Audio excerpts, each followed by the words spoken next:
कितीही आवरलं तरी तुमचं देखील कपाट असंच असतं का?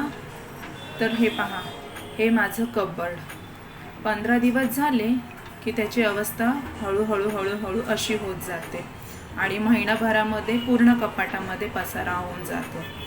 तर आज मी कपाट अरेंज करणार आहे आणि तुमच्याशी शेअर करणार आहे ते मी कसं अरेंज करते ते.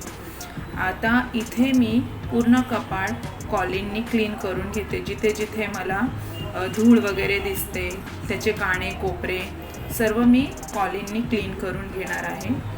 आता आम्ही जेव्हा इंटेरियर बांधायला घेतलेलं त्यावेळेसच आम्ही भिंतीमध्ये 3 कपाटं करून घेतलेले होते. तर ते हँडमेड असल्यामुळे त्यांचा साईज देखील मोठी आहे आणि स्पेस भरपूर असल्यामुळे तिथे आपण भरपूर सामान स्टोअर करू शकतो. परंतु मैत्रिणींनो, कितीही मोठं कबर्ड असलं तरी आपल्याला काही दिवसांनी ते लहानच वाटू लागतं. तर हा जो खालचा ड्रॉवर आहे त्यामध्ये मी अंश औषधांचा डबा ठेवलेला आहे आणि अंश छोट्या छोट्या पॅन्टी, त्याचे रुमाल्स वगैरे सर्व मी यामध्ये ठेवून घेणार आहे. म्हणजे कसं, त्याला रुमालही सतत लागत असतं तर ते पटकन हाताशी भेटून जातात. आता ह्या जे वरती जे अँगल्स आहे त्याच्यामध्ये मी त्याच्या कॅप्स आणि बेल्ट वगैरे लावून घेणार आहे.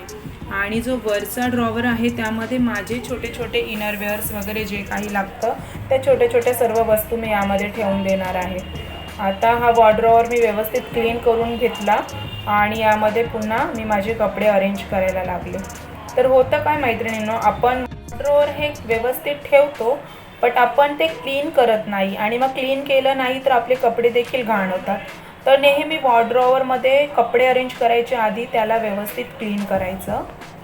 आता माझ्याजवळ भरपूर साड्या आहे आणि तेवढ्या साड्या तेवढे ब्लाऊज परकर देखील मग आपल्याजवळ होतात. त्यामुळे ह्या पिशव्या मी अमेझॉनवरून मागवून घेतल्या आणि ही जी मोठी पिशवी आहे तिच्यामध्ये प्रचंड साड्या बसलेल्या माझ्या आणि बाकीच्यांमध्ये देखील साड्या आणि मग 2 याच्यामध्ये परकर ब्लाऊज वगैरे मी ठेवलेले आहे आणि त्या मला नेहमी लागत नाही ना, म्हणून त्यांना मी खाली ठेवलं आहे. आता त्याच्यावरती मी माझे नेहमीचे रेग्युलर कपडे अरेंज करत आहे.